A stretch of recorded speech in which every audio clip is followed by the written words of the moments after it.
my bedroom. Come on, come on. Okay, Dad. 1, 2, 3.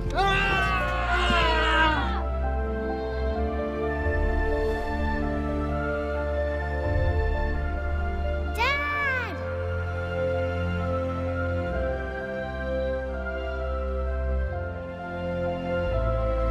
You saved me. Dad? Are you okay? I'm fine, dear.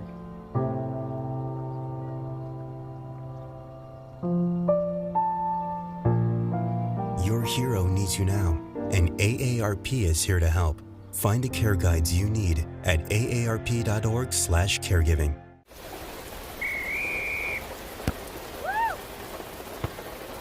Come on! Go, Diane! Yeah, keep it going! Yeah! Go, honey! If you love them enough to drive an hour to cheer them on as they get beat 11-0 in the rain, the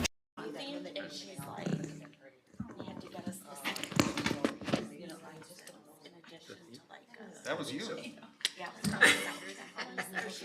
You can't sit very far away because then I can't hear anybody when I. Yeah, you have to. Yeah, you the have to crowd is speak. overwhelming, you won't hear them All that when background noise. when I yell, yeah. When I'm taking minutes, I'm like, sometimes I'm like, I can't Okay, hear what they're saying. we need to get portable ones so we can take that right here. You really want to hear that close? No. I didn't think I so. just thought I'd see what they guess and say about that. Well, it's 5 o'clock. Peggy's gonna be on top of this. All right. Let's get this moving. So let's call this to order. So item 1 is called to order. Item 2, roll call. Case, Here. Frisch, Here. McDaniel, Here. Herniman, Present. Miller, Here. Jameson, Here. and Knutson. Here. Good. All right, thank you. Thank you all. Thank you, Peggy. Item 3, approval of the July 12th, 2023 minutes. So we had those in your packet. Those were also broadcast. Any comments, any corrections on the agenda, on the meeting minutes? Move to approve. Second. All in favor, state by saying aye. Aye. Opposed, same sign. So moved. Thank you very much. We do have an opportunity for public appearances. This gives a chance for anybody that would like any community input. Doesn't necessarily have to follow anything on the agenda, but doesn't necessarily mean the board will entertain or discuss it any further. We do have some limitations. Is there anybody would like to speak? Where's Phil? Usually he shows up. Somebody for an audience. So hearing none, move on to item 5, reports from the village staff. Item A, Jeff Rao regarding tree planting on September 9th. Wait, hang on. I pulled up the wrong thing. I need to You pull were up expecting it to take a little bit longer to go for the public appearance. Right, I expected public appearances to go for at least 20 minutes. I pulled up the agenda, not the packet, so that was why I couldn't get, One is a different file size than the other, yeah, substantially. exactly. All right, so I'm gonna go here. All right, here we go. So, just to kind of as an FYI, and I'd like to keep you guys up to speed on how we're doing with tree planting. We've made it quite an initiative over the last couple of years to plant trees, contrary to what you may read in social media. We love to plant trees, and we don't like to take down trees, but sometimes it happens when you have to build parks and that kind of stuff. But, if you remember, we had 2 tree plantings this spring that were very successful, teamed with a representative from the Sierra Club, planted over 70 trees, both at High Meadows Park and Gary Dish Park. 40 of them at Gary Dish Park. If you haven't been up there and seen that, it's really kind of cool because it was just kind of a barren grassland up there. The grass is coming in slowly, but just the trees really starting to look sharp up there. That'll be really good. So we're gonna do a fall planting of about 20 trees in Keller Alpine Park. As you know, we did, I think it was Kathy Esch, and I cannot remember the gentleman's name. He was an older gentleman. I was with him with it too. They it was like in 2004, 4 or 5, and they planted a bunch of trees out there, with Boy Scouts and other help, I believe. And I just was driving by there today, and it really is starting to come in, and so we're gonna kind of do the second generation of that. Come in with some native trees and just continue fill in. There's lots of places out there we can fill in with trees. So that's kind of our hope, and it's kind of an easier spot. The last 2 spots were very volunteer and labor, sensitive, I guess, or whatever, necessary. So this one should be much better, but I also encourage everyone to come out. It's a fun morning. It goes really quickly. It's not as hard a work as people think it is, and it's a lot of fun. So, any questions on the fall planting event? What time did you say that was? Well, we haven't said that yet. It'll be like 9 o'clock, 9 to noon on September 9th. Excellent. No other comments from the park board? Thank you for doing that. Great to have more trees out there at all times. Item B, community development report. I've mostly been working on the comprehensive plan update and the park plan update, which we'll get to later in the agenda, so I'll save my breath for, for that point too. Excellent, thank you. Item C, recreational programming coordinator report. Yes, so I have the much anticipated results of our J.C. Park naming survey. We received 100 responses right on the nose, so we met our goal. The top 3 choices were as follows. J.C. Park, just keeping it as is with 36. Next came Oregon Community Park with 26 votes, and Central Park with 18 votes. So we only received a couple joke responses, but we did get some legitimate, really good write-ins for, Oak Street Park or North Perry Park.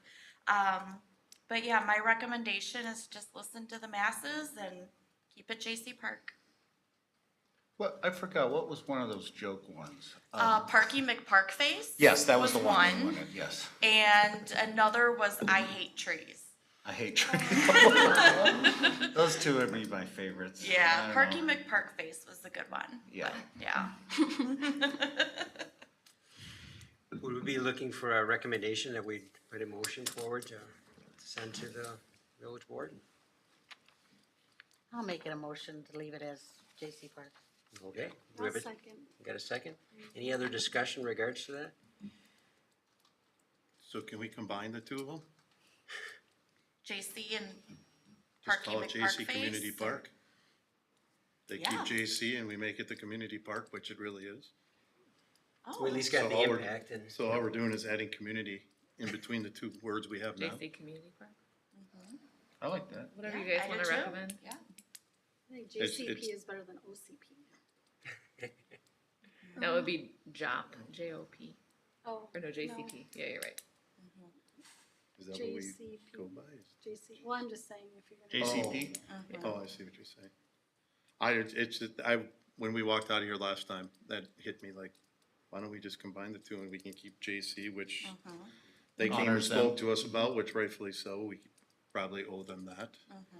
And then we just make it the community park, cause that's kind of what it is. So we're We have a really not, motion on the board for originally what was on there. If you'd And like I'd a be glad friendly to amendment. change, I'd be glad to change my motion to make it J.C. Community. You just Park. amend your motion. Yep, Yeah. friendly amendment. I'll second the amendment. Thank you for doing that. Judy and Any other discussion? I'm a little disappointed in how many people responded. I'd like to see a lot more. That was, it's Made it tough. a lot It's tough to easier. reach out people. It seems we can get in social media, probably get more comments. in your case. Right. But I appreciate the 100 people responding. That's valuable. All in favor, state by saying aye. Aye. Opposed, same sign. So moved. Thank you all. Thank you. Thank Appreciate you. that. Excellent. I like that. Yes, that is great. The survey, item 6, any unfinished business, anything to discuss or potential items? I don't know of any. I don't think anything else have come forward. We'll move on to item 7, new business. 7A is a review of the draft comprehensive outdoor recreational plan, CORP, that was put together by Vanderwall Associates. And Jeff, Sonia has a presentation, so I think we'll do like we did at planning commission, and she might just come sit next to you and attach with to the HDMI cable. Oh, yeah. I wasn't here for the plan commission. I know, we missed you.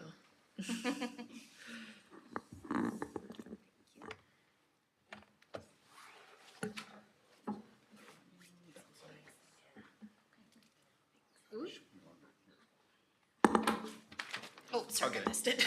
Okay.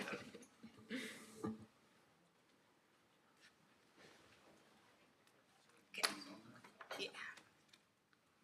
Great, thanks. Jeff, I forgot if the one up front works yet, if we just have a loose HDMI cable. We haven't- I don't know if we've tested it yet. Okay.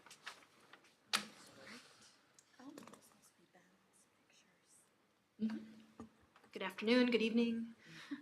Thanks for having us back here. My name's Sonia Kriesel with Vanderwall and Associates, one of the consultants that's been helping put together this Park and Rec Plan update, as well as the comprehensive plan update. So tonight, in your packets, we're reviewing the first complete draft one. I have just a few slides to kind of help give an overview, orient you to the document, and then point out areas where we might want to have some discussion, or at least make sure that you're aware of kind of what the main policy takeaways are from the document. And then we want to hear from you in terms of questions that you have, or feedback, or specific things that you support or don't support, and then we can bring those back in a revised draft too. So, with that, I'll just kind of review where we are in the schedule. Back in February, we started the process of updating both of these plans, and we did kickoff meetings with the Plan Commission and Village Board and staff, and then we started our public input section of the process. And for obtaining that public input, we did stakeholder focus group meetings at the Old Village Hall, and those were really good conversations. We did a public visioning workshop at Village Hall as well in the evening, and we had good attendance for that with, I think, around 50 people again. That was focused on sort of broader issues, kind of more on the comprehensive plan, but a lot of input received on the park plan and how we use our open space and rec space here in Oregon, so that feedback was incorporated as well. And then we did the online public survey. The results of all of that are included in full in the draft plan appendix, so you can see all of the individual responses that were provided in there. And I think I wrote down somewhere exactly how many responses we got, but it was a lot. Do you remember, Elise? I think it was 600. 37, something Yeah. like that. Great. So good response there on the public survey. So as we wrapped up that February and March period of public input, then we started drafting the plan. And here we are with draft one. So in terms of the scope, what the Parks Board is looking at in the future is review of tonight, draft one, and then there's a draft two. After that, we take that document to the public open house later this fall. And the public has an opportunity to say, you know, this does incorporate the feedback that we kind of provided earlier this spring, or to ask questions, and they get to see the document in almost its final form before it goes through and have that one more opportunity for input there. And then the Park Board will provide a recommendation before going to the adopting bodies, so Plan Commission and Village Board, wrapping up in December. This slide just gives a really quick overview of what the main changes are. You'll notice the document looks quite different than the old plan. One of the biggest changes that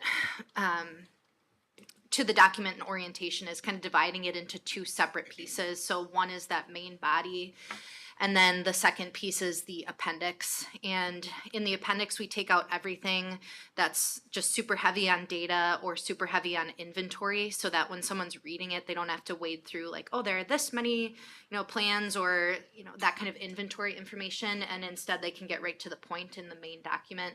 So all of that extra information lives in the appendix. Also in the appendix, like I said, is the full recounting of the public input received. Some model diagrams on what different types of parks look like, and also a good kind of table on grant sources and funding and basics about those types of opportunities. Back to the completely revamped document, all new data updates, new maps, revisiting the existing conditions, incorporating that public input and the community changes over the last handful of years.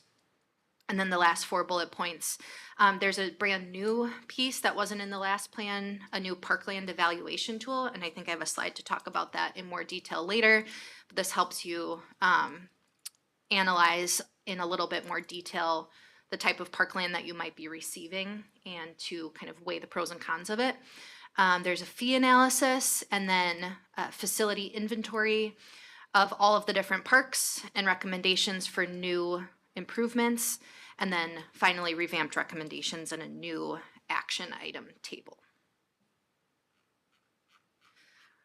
This slide, just a really quick summary of the main public feedback received.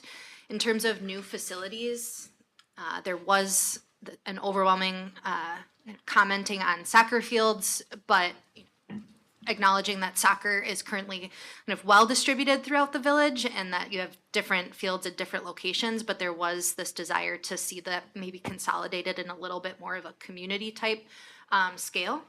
A lot of comments for outdoor pool and then also paved trails. Outside of those 3 specific facilities, looking for indoor recreation for various activities, a focus on programming for children and teens, and then just this continued focus on upgrading existing facilities. The next few sets of slides summarize some of the main policy takeaways from the document. So this one focuses in on Chapter 5, and this establishes what your goal is or your standard for parkland acres per capita. So the metric is often in acres per 1,000 residents based on the National Park Standard. The average across the country is 10.4. That's for active parkland specifically. Oregon does provide 29 acres per 1,000 residents when you include all of your parkland. So that includes the active parks as well as the constrained acres. Constrained acres accounts for things like DNR, floodplains, wetlands, steep slopes, woodlands, things that are basically undeveloped, but still accounted for in your park system. So it might be something more like passive parks and conservation areas. And then when you take out those constrained acres, you do provide 10 acres per 1,000 residents. So this plan maintains that goal of 10 per 1,000 for active parkland. And when you take the population that's projected, the new households that would be coming into the community, the projected need for new parkland acres is listed there on the screen. So over the planning period of 5 years, 10 years, you would need 26 more active parkland acres and then 49 acres by 2043. So of that 26, you're already starting to tick away at that total with some of the new development coming in. So Viridian, for example, would dedicate some parkland that would come off of that total. And it's likely that more development that you see would also contribute to that. So another example being Autumn Ridge. This map 2 is an important piece in the plan, and that's updated. So this establishes your service areas, and that has the bubbles for radius around different parks. It looks at maintaining a 1/4 mile radius around the small parks, pocket parks, and a 1/2 mile around neighborhood and community parks. Make sure there's good coverage across the community. These match national standards and then also are recognized as just the appropriate distance for people to walk to or to access these parks in proximity to their homes. The analysis shown on the map shows that you do have good distribution throughout the community. There are 2 small areas of gaps. One is in the North Main area between the tracks and Main Street, and then on the far west side. Through future neighborhood development, we expect to see that west side gap filled, but again, just really good distribution and really small areas of gaps there. Regarding parkland specifically, I put together a few bullet points here to summarize the plan. So for acreage needs, we already talked about that projected amount of acreage. The service gaps, minimal, we talked about that. Continue to serve new neighborhoods. So on map 3, that recommends new park and trail locations. Some of those new locations that are recommended are based on new neighborhood areas. So for example, I think there's a neighborhood park recommended down by the Autumn Ridge development on the south side. So that's where you'll see those types of recommendations. I said we'd talk more about this parkland evaluation tool. So that, I believe, is in chapter 7. And this is a guide for when you're considering new parkland dedications. It contains 9 criteria. I don't have those memorized, but I can bring them up if we want to walk through them. But it scores things based on the goals of the plan. And a perfect score would be 100. So if someone's proposing to dedicate some land and it scores 100, the plan basically recommends, yes, you should accept that as parkland dedication. If it comes in at 50 to 75-ish, it's, maybe you do want to consider that. If it's less than that, maybe it's something where you would say this really isn't meeting our community goals and we instead want to pursue a fee in lieu of dedication. So this helps to avoid situations where the developer's proposing, again, maybe some of that constrained acreage where it's going to for sure be flooded or, be inaccessible to the public or not meet the goals that you have in this plan. So it's a tool for you to look at that and say, just kind of advise those considerations with a more full picture. And then I think the final bullet point there we haven't touched on yet. The plan also talks about fees, and it looks at the projected population growth and households that are coming in. It takes that acreage that you need, and it figures out based on costs what an appropriate fee in lieu of land dedication is, and then a park improvement fee. So that's together, those two costs would be what a new household has to pay before pulling a building permit, usually borne by the developer. So that last slide was kind of focused on park land recommendations specifically. There are other broad recommendations in the plan, I think chapter 8. And so there's some discussion continued about staffing. I think this was a really big focus of your last plan. So that focus changed a little bit with the hiring of Leanne. But still some continued discussion. It highlights collaboration points that can continue with the school district, recommends a park supervisor, and looks at maintenance staff. And then again, some broad recommendations, looking at ADA amenities every time new improvements come forward, considering a splash pad, looking at indoor space for rec, and it specifically references the senior center project that is forthcoming, and then a recommendation for a bike and ped plan. So kind of wrapping up my slides here, the focus areas where these policy questions live. If the board has any questions or wants to discuss them, again, that park standard, 10 acres per 1,000 residents, that lives in chapter 5. All of the specific recommendations for each individual park, that lives in chapter 7. Those were developed with the planning staff from Vandewalle and going out on a site tour with village staff to come up with those specific recommendations. Chapter 8 is those broad things that we just covered.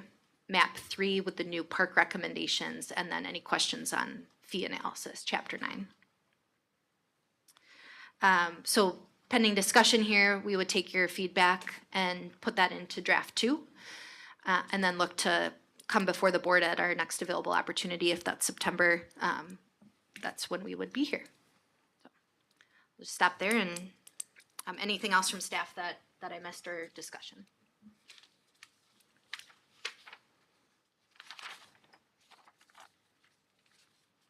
Any questions from the park board? Any comments? Yeah, I read through it. That's a lot of information to digest. But I really appreciate the bullet points in there for suggestions for all the little parks, or all the parks and the upgrades. And a couple of things that stood out to me. One was connectivity, having trails, whether they're hard packed trails or paved trails from the road to the park, to the play structures, or to the shelters, or even to connect a couple of different park spaces there. I guess I've been to Norm Champion Park a lot, and I never really noticed that you couldn't get to it from the west because of a ditch or something else there, you know, so to me, there are places that are underserved, you know, on there, which that map really highlights that as well.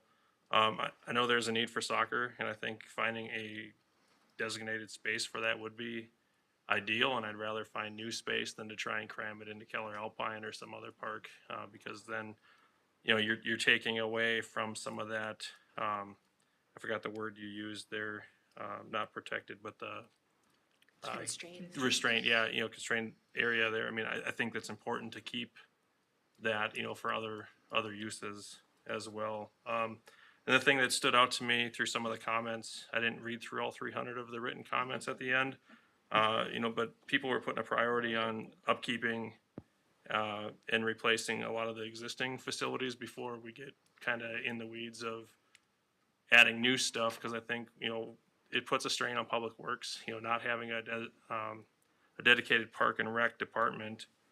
You know, adding, you know, Leanne, like you said, has been a great asset, but without having more staff to take care of the maintenance on the parks and the programming, I think it's going to be real easy to, if we add more stuff, that stuff is going to get overlooked, and people are just going to be like, well, why are you adding that when you could be, you know, upkeeping this?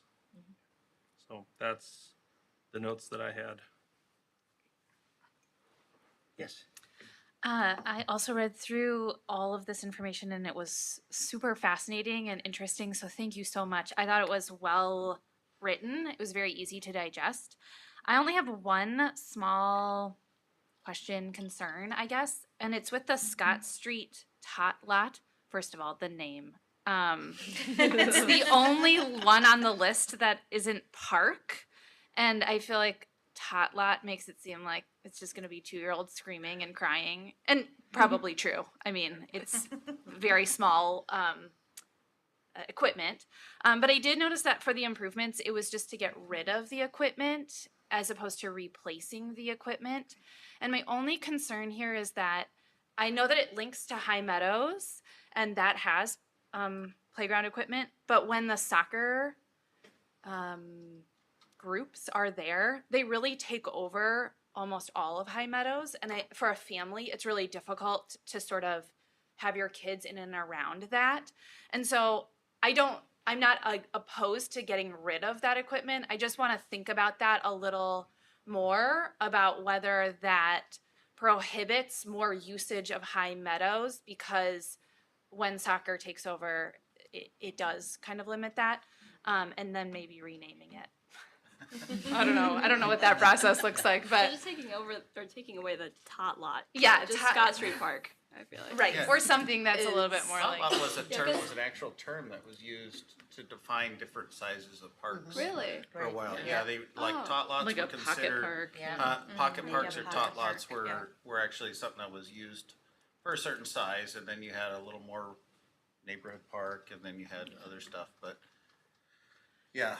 Yeah, Lynn emailed me about this, I think yesterday or this morning, and kind of, I just gave her a response of, you know, these are obviously just suggestions, they're not requirements to be implemented. I think some of those comments, I'm trying to remember from our tour we did with Ben, which was back in May, I think the equipment is fairly old, and Scott Street. and I think you had just mentioned that, you know, your staff hasn't really seen a lot of use. Obviously, we're not out there all the time. It might be something worth, you know, bringing up at whether it's park board or village board, if there is going to be like, hey, we need to either replace or remove this because of safety reasons. But maybe for now, it's fine to leave as is. I'm trying to remember too what we talked about is what could that space be used for, whether it was like a picnic area or something. It is a lower lying area, Well, so I was it's gonna not say, not a it- great in piece very of wet time land, periods, too. it's kind of a Scott Street swamp lot. Yeah. And that's why I really applaud a portion of I applaud it all, but I mean, I think I really like the portion when we talk about land dedication for parks and your scoring system.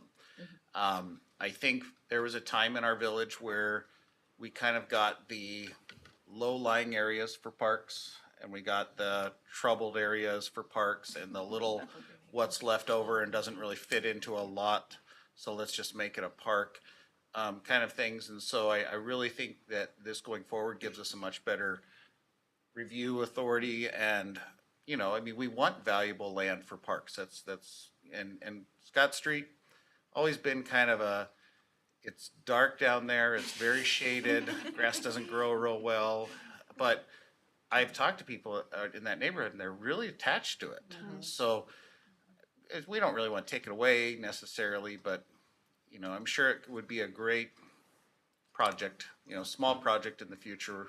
But I agree with you, Lynn. I think but I've never thought of the tot lot as a negative.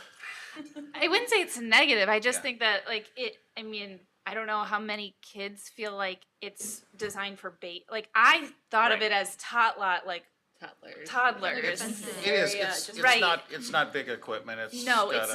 I couldn't even tell you what it is right now. It's like 3 swings and some of those like rocking horse sort of things, and they're very old. And you're totally right that it's wet for most of the spring, but in the summertime when the soccer team takes over, it is kind of the only option when you're in the area. It also provides a very nice access to High Meadows Park, which only has access from Ames Street. Yes. And it's such a big area and such a big park. So from that standpoint, maybe we would look at kind of a path through there with maybe moving the play equipment closer towards High Meadows Park.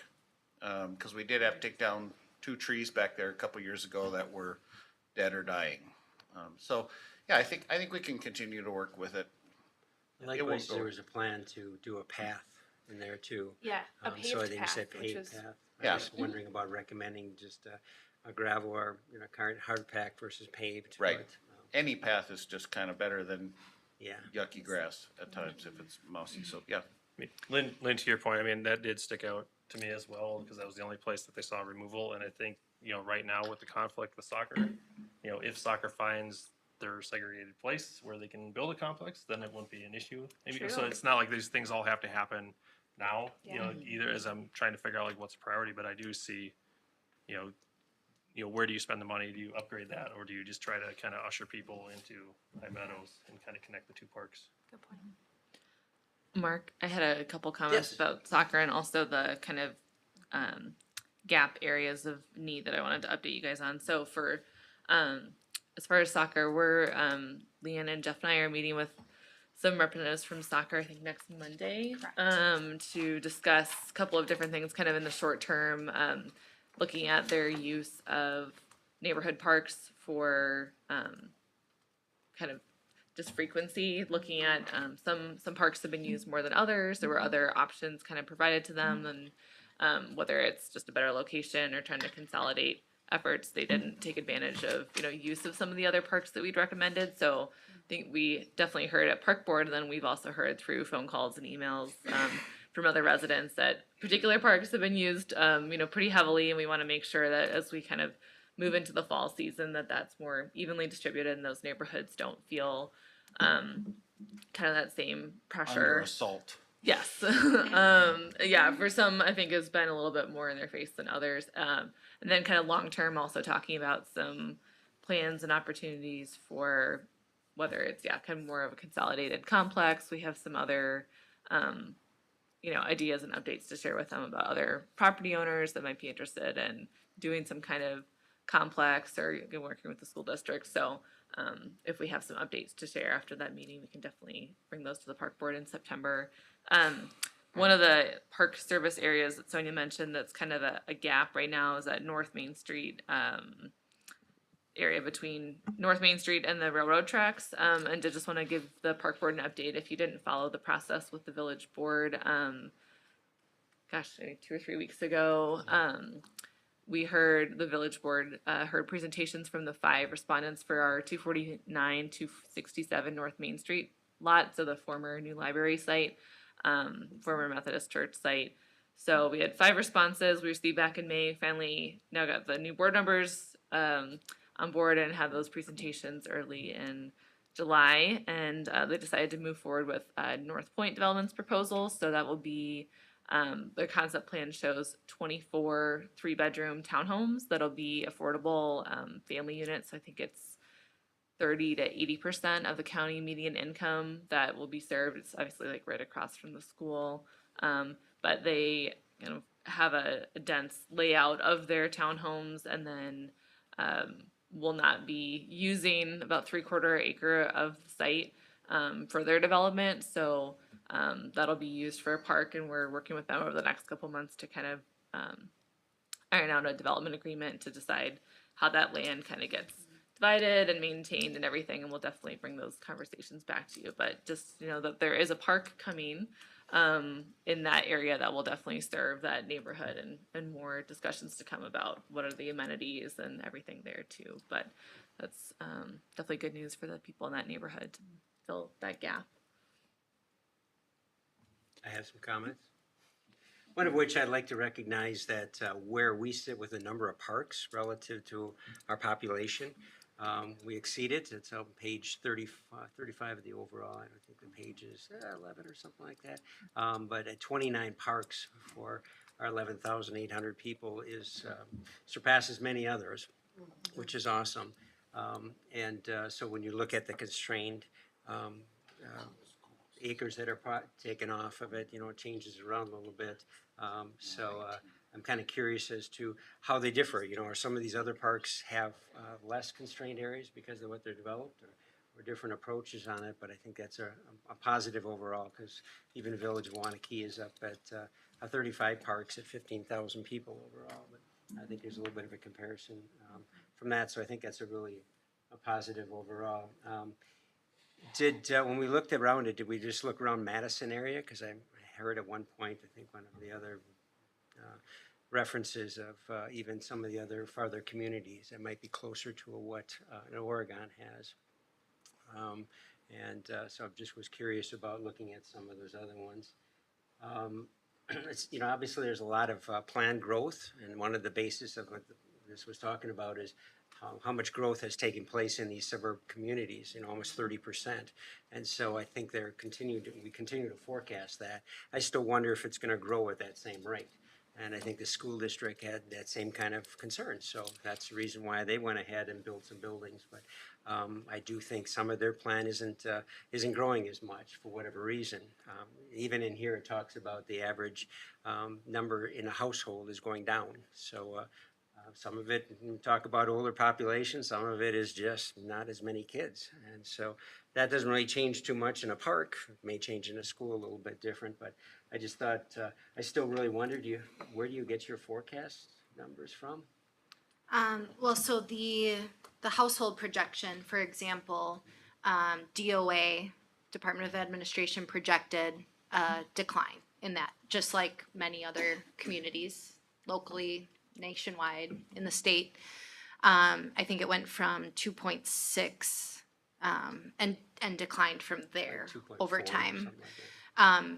In this plan and in the comprehensive plan, we talked about that specifically with staff and recognized, yes, household size overall is likely declining, but didn't necessarily agree with trends in the community that it would continue to decline at the same rate. Just Oregon continues to be an attractive community for new families. So instead of showing a continued decline, we held it over the planning period at 2.4. So Well, one of this, we've done a lot more affordable housing, so some of that is a lot more concentrated, a lot more people. Even in the northern areas, you're going to find that there's a lot more people within an area. And so therefore, they're not going to have their own yards and such. So, you know, that can play it up at different lanes. Like, so you're not going to play catch in some of these areas. You know, they have some of their own land, but, you know, are they going to end up in a park? So it goes back and forth overall.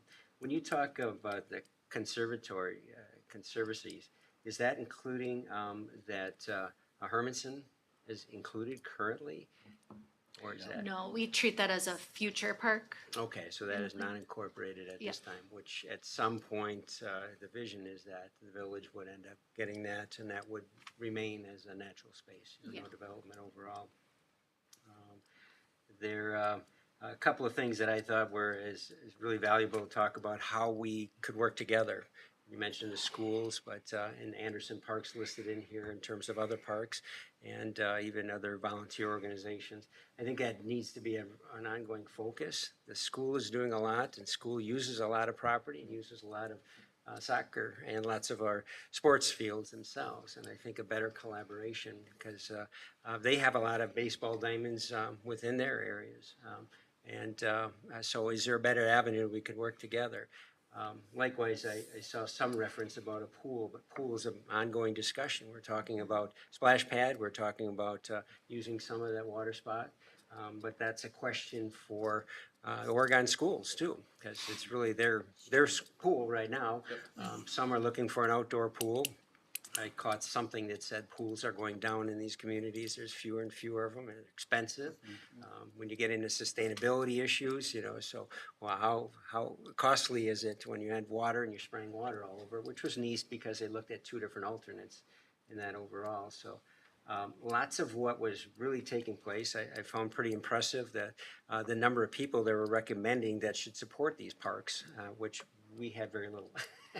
So they're recommending almost 9 people to cover the number of parks where recommendation is really getting up to about 4 or so. I think we're at 4 now, which includes the seasonal employees as well.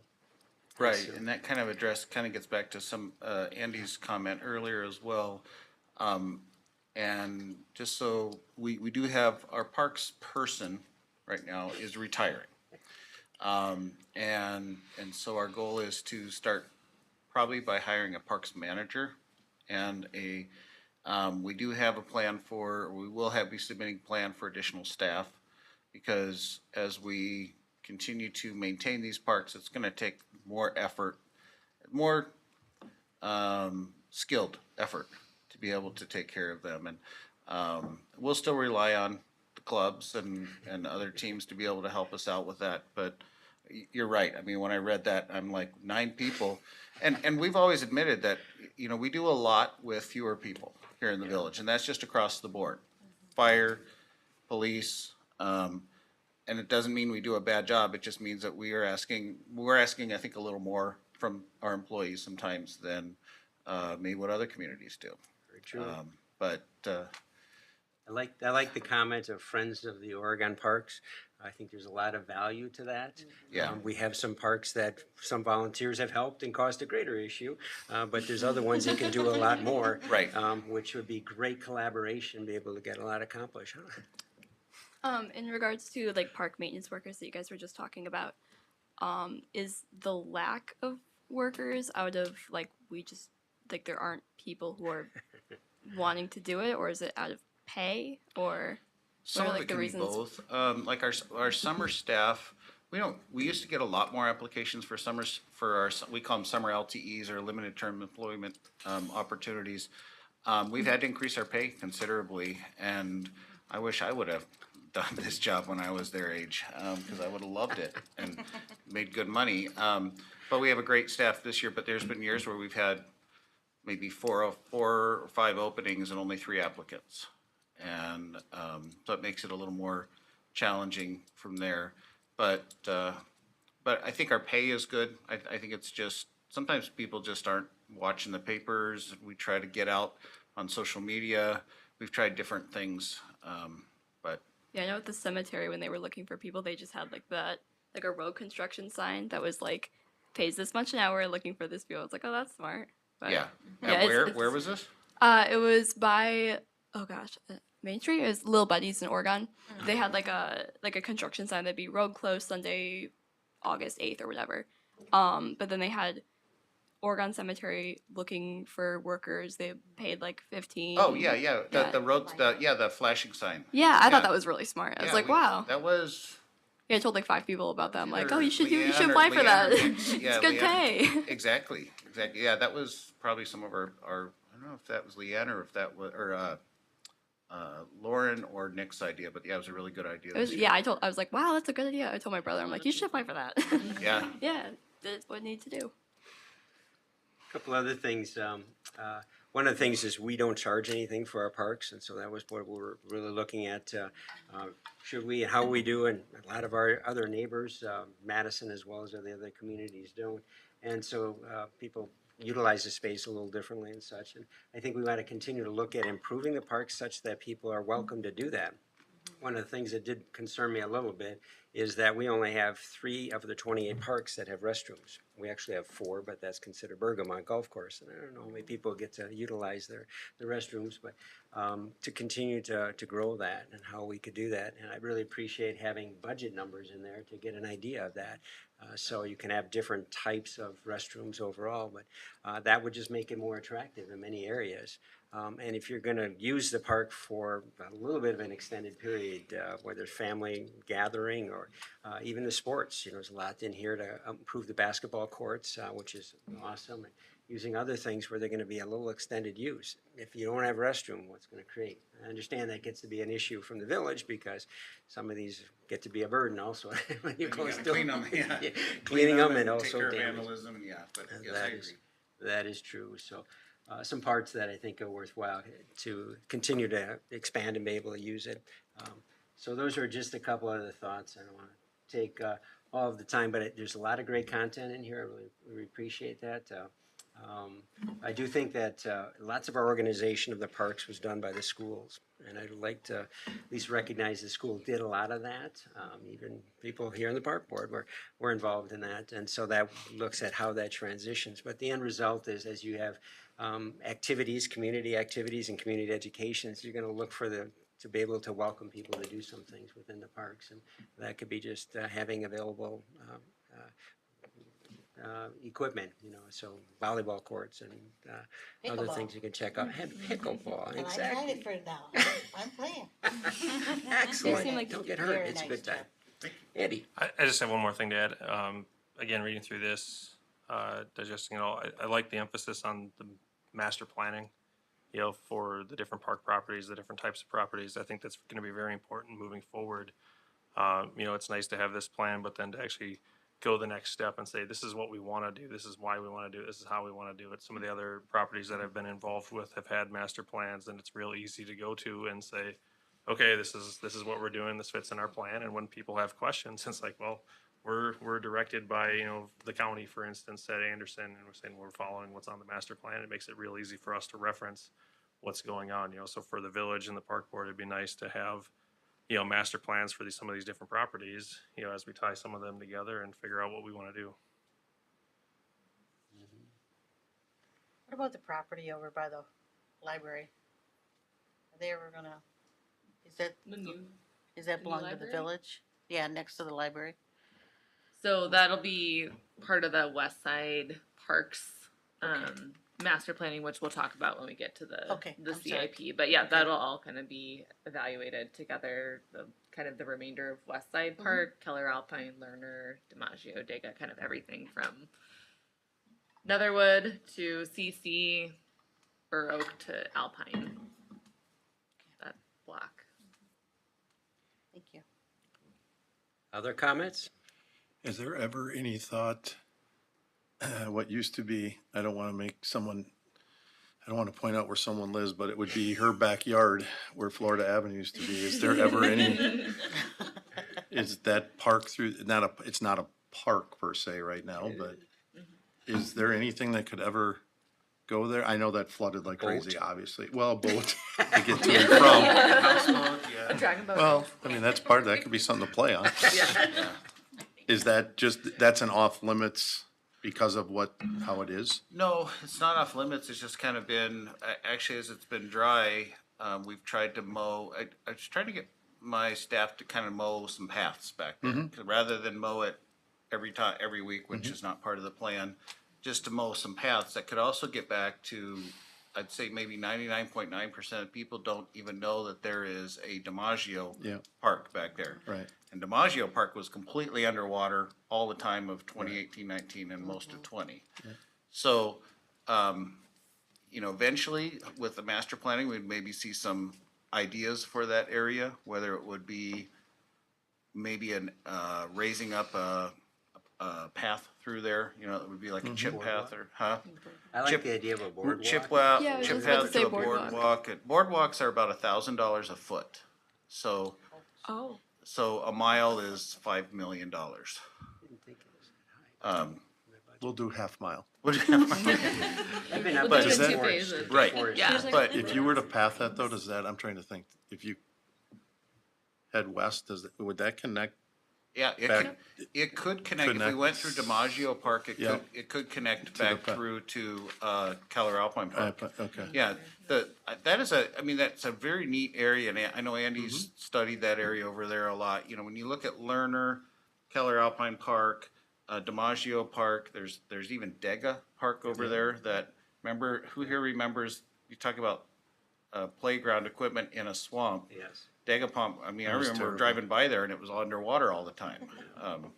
So, until it finally we removed that stuff, but, Okay. Do you and there's think Florida Avenue. Yeah, some of the Some of the when the neighbors there homes are were really removed from Florida sketchy, Avenue, I right? don't know all the ins and outs, but I think there's some limit on like structures that could be put there. So like Yeah. maybe that's not where a restroom building goes, but trails or other more passive It uses. could- But I just think where that sits could be actually a neat little.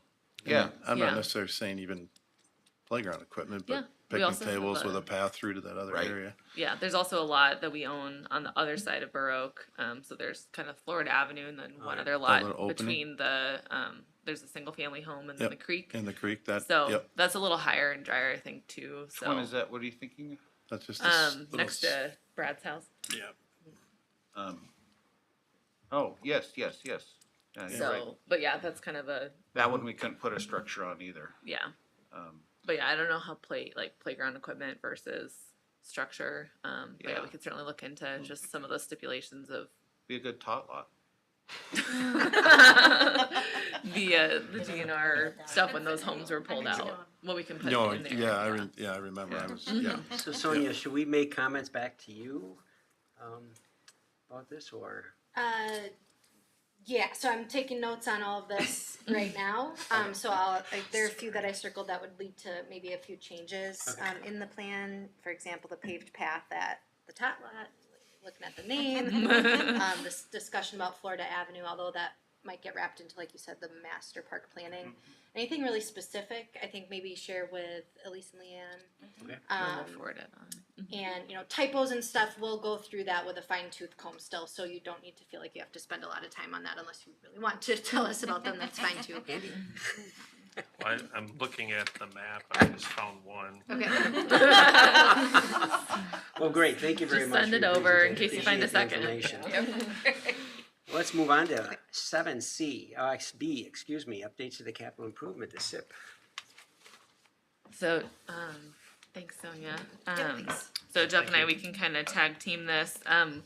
Last month, I went over our proposed CIP, our capital improvement plan, and there was some rearranging of some things based on kind of basically our debt load and trying to make sure that we don't have, that we kind of even out our borrowing, so we don't have spikes. And there was a lot kind of front loaded in the CIP in the next 4 years, and so we spaced things out more kind of over the next 8 to 10.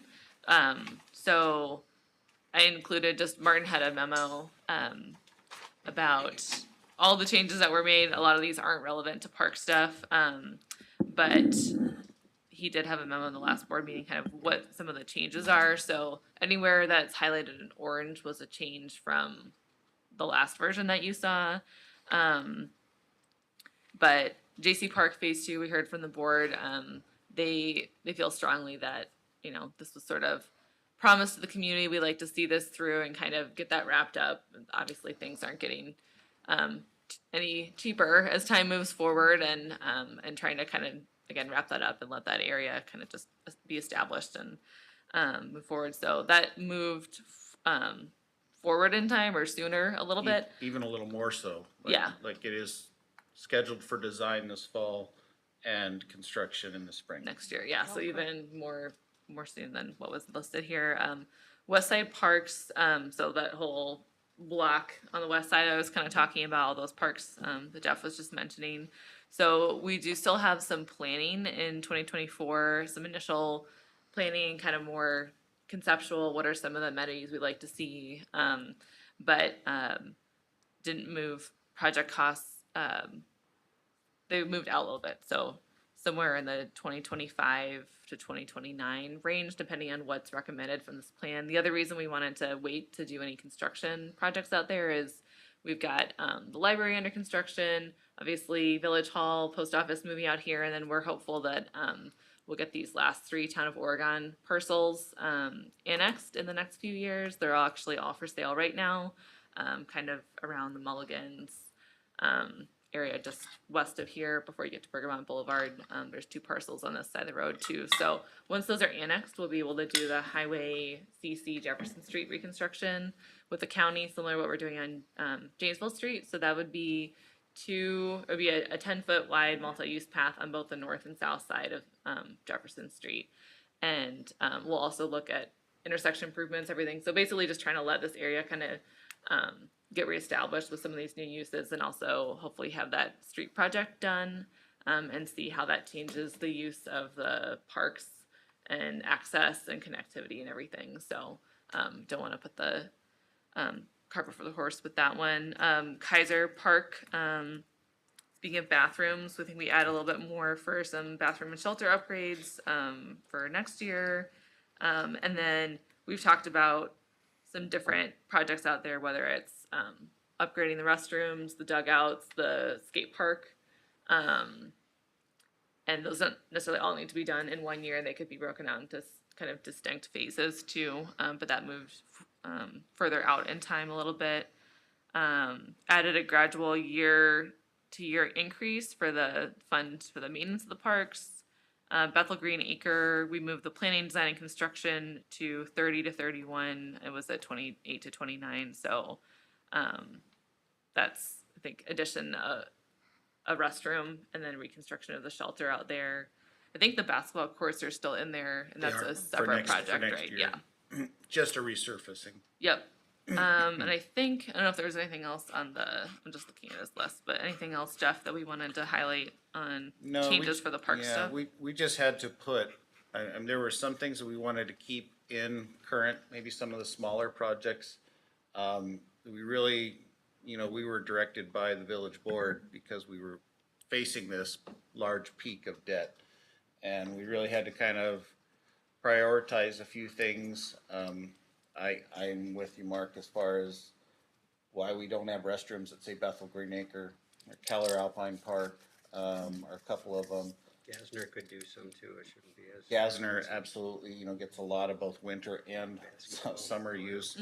And so those are just things that we have survived a long time without them, and maybe we'll have to survive with porta potties for a little longer, but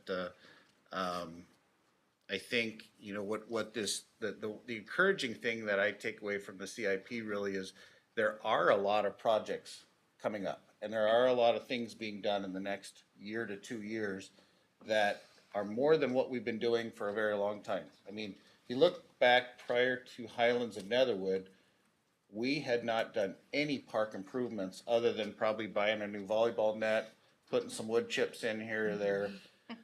And, we bought, or we bid off, Highlands and Netherwood Park, our first real major large park project, $1.6 million, and just doing the park. And then, almost $5 million for J.C. Park. And now with another $2.5 million probably for. We're fortunate with Kajurlin. Huh? We were able to do that Kajurlin, with those donated land over on Market Street. On, And. oh yeah, Kellstrom. Kellstrom. Sorry about that. Yes, the KJ is silent or something like that. Somewhere in Yes, there. yes, exactly, yeah. Exactly, so, we've seen some really nice upgrades and improvements, and I think we're gonna see our continued investment in the park system. Because we're moving from that just general, we have flat ground space that kids can play and teams can play on, to more functional, intended use, and, improved use. I had an opportunity to be out walking around into J.C. Park fields today, on the ball fields. They're just fantastic. I mean, I'm so excited to get people. I'm hesitant. I want to wait till they're perfect, but I'm so excited to see people getting out there and using that and enjoying that new facility and stuff. So there's things in here that, we talked about, like just doing some work on the basketball courts, I think, is going to be really nice, because those get a lot of use. Still having design and then construction of Gary Dish Playground. our Garridish Park playground area, I think is something that a lot of those local residents have been asking for. Because that's kind of a drought area over there for, what do they call it? Not a drought area. what do- Desert. Huh? Park desert. Park desert, yes. Following through to repave the Rotary Trail, and then also doing trail maintenance, which we've been trying to set aside. This will be our first end of third year period where we're setting aside about 75,000 a year. So we'll do a trail maintenance program on all these paved trails. Because if you're walking on them, you'll notice that they start to develop cracks, surface wearing, all that type of stuff. So I think I'm actually excited with the CIP. It's always hard when you have to postpone a project. But around here, time flies. So even if it's out 4 or 5 years, it'll be here before we even know it. And just to remind you guys, lots of planning too, coming up next year, even though it feels like we've been doing a lot of planning this year too, but the West Side Park stuff, like I said, that'll get started. The bike ped plan, we're still planning on probably doing like the RFP for likely engineering firms to work on that in the winter, and then hopefully kind of spring through fall, we'll work on that. That'll actually be the, again, nuts and bolts of what's missing in our system, where can we have on-street facilities, off-street facilities as we do these road construction projects, what are things we want to include. So that's happening next year, and then have also recommended we do a downtown master plan, as we have a lot of these public buildings moving out of downtown. The senior center, kind of community center type space, is going to be taking up a lot of that block, where post office, library, senior center are now. Old Village Hall, growth of the fire station, use of our downtown gathering spaces, as well as just kind of expanding the footprint of downtown, densifying, having more business opportunities. So there'll definitely be some park use overlap, especially when we look at like Triangle Park and Kaiser Fireman's Park. What are the roles of those parks? How much land do we want to dedicate for park versus cars? So we'll keep you guys in the loop too when those things we have more of a schedule and opportunities to be involved in those as well. Great, thank you. Any other comments on the SIP? Yes. I'll only speak to what you were just referring to, Jeff, on those delays. I feel like on the board, we sound a little bit like a broken record, but for those watching, we review this every year. Yes. And this is assuming a lot of really, what's the word I want to say, as far as the debt load? It's very conservative. Conservative, thank you. Assuming like very little growth, a lot less than we've seen in the last 25 years. Correct. So for anyone in the public who's looking at these delays or things coming in the future, just know that there's always the opportunity that things can change. We kind of say it every time at the village board, so I felt like maybe it should be said here as well. What about the pump path, the dirt bike? Pump Oh, yes. track. Yeah, thanks. Yeah, We I did was talk about that last time. So I gave, I checked in with Jamie Bush and Ty back, kind of sent an update that I gave you guys a little bit of a concept last time about, they have this idea for a bike pump track just north of headquarters in the new Bodie Howe on this stormwater pond area, and that we'd like to see some more kind of design numbers and cost estimates and layout concepts and everything, and let them know that, you know, we have a CIP for our parks, and if you guys are asking for village contributions, you know, that kind of has to be evaluated with all of our parks projects. And just because you have a great idea, and I think there was support and interest, and I'm sure we're all in favor of anything that gets, especially kids, outside and being active. But that doesn't just automatically jump to the front of the line just because, you know, it's an urgent question for you. Doesn't necessarily mean it's, you know, of utmost importance to us in terms of moving, you know, bumping other projects or something. So that was kind of where I left it and said, if you guys want to provide more information, let us know. I think our recommendation is going to be that this kind of gets in the queue with all the other projects, and we should look at, you know, the park plan. I don't think, you know, it didn't really, a bike pump track is a fairly new thing, so it doesn't specifically call it out like this is needed, but there's, you know, the skate park and improvements that could be done there. Maybe there's some overlap. I think we also raised the question of this is a cool concept, but maybe this isn't the best location for it. Maybe it should be more centralized or closer to some schools or in an area that's higher just ground. higher ground. And Yeah. there's we talked to the DNR about, especially if the paths are paved and there's Butter Factory Creek there, there's a lot of shoreline zoning stuff that comes into play. So a lot more complicated than I think they initially thought it would be. And we just try to reiterate, like, I think there's support for the project, but we want to make sure that if we do this, we do it well and we're not rushing into something. So that's kind of where it was left, and I haven't heard back from them. But thanks for the reminder. Very good. Giving an opportunity for every the park board members to make any comments or anything else. Dave, you got anything that you'd like to offer? I gave you everything I know.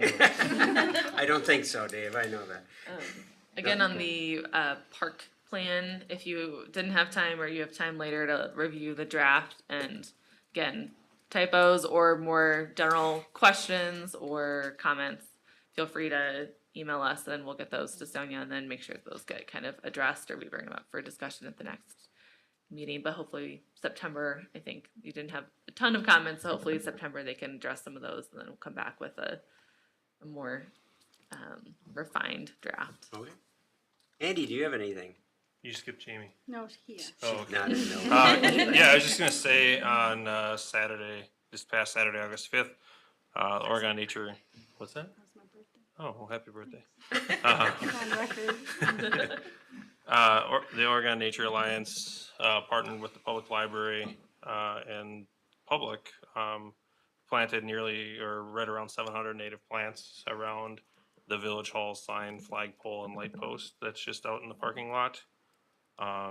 Teresa Nelson did a lot of work, worked with Jeff and his staff to get that cleared, and then Teresa designed it all, so it's going to have varying heights throughout the year, varying things being bloomed, and different colors throughout the years coming up. So it was just neat to see members of the community doing that. And I just want to thank Jeff and his staff for helping out and getting the site prepped. Awesome. Thank you, Andy. Leanna? No. Nothing? The only thing is, I know you said Tybeck earlier. Yeah. I know why he didn't respond for the week. I was house sitting for them. They're in Oregon. Oh, how fun. So yeah, I'm good friends with their daughter. Yeah. So I was like, oh, I know that name. Yeah, I was at their house all week. Awesome. Lynn? No. Nothing for you? Judy? I'm just gonna say again, I started playing pickleball and I'm just so glad. I mean, for the mess that took us to get that done, I'm you're just playing. so glad that it went through. And I mean, it was all ages down there, just, and everybody's friendly and I'm going, okay, I'm a rookie here, and they go, they don't care, come on in. I mean, so everybody's just working out well together there, Awesome. so, yeah. But I like- thanks, Jeff. I'd like to comment, there's been some vandalism that's taking place. Anderson Park has been a recipient of a lot of it. Some of the power boxes have been vandalized as well. So some, I know of one particular one spray painted. So it's unfortunate, and I know Anderson's trying to address it and look at that and kind of cover that up. I'm not We've sure. had some on play equipment. And play equipment too? Apparently it's turf now, I don't know. Is it? It's the same word. I can't remember what it was, just like, Row? no, it wasn't. It was six letter, more than that. It was a capital R. But hopefully that doesn't continue, so. No, I agree. Definitely. So our next upcoming meetings, September 12th, Tuesday. Does that look appropriate for everyone? We also schedule out, yes. This is just one thing when you mentioned the vandalism. I don't know if you guys do you guys deal with like substance use on parks? Not as yet. Maybe Okay. something Oregon Coalition will be looking at. Okay. I know that on the bike path, there's like a little wooded area, and I went there one time with my friend. There was a lot of beer bottles and cigarette butts, and I also know that learner is often used by teenagers for smoking. Just want to put that out there. Went there with my friend one time, and we found some people we knew. So that was that was just I didn't know that, but I thought to just put that out there in case it wasn't known. Well, So, keep an yeah. eye on it, definitely. Yeah. So Tuesday, October 10th Is there any other items for the future meetings and any other assignments? Hearing none. We have a call for an adjournment. I'll move to adjourn. And a second? So moved. All in favor, state by saying aye. Aye. Aye. Opposed, same sign. Thank you all. Thank you. Enjoy your evening. Thank you.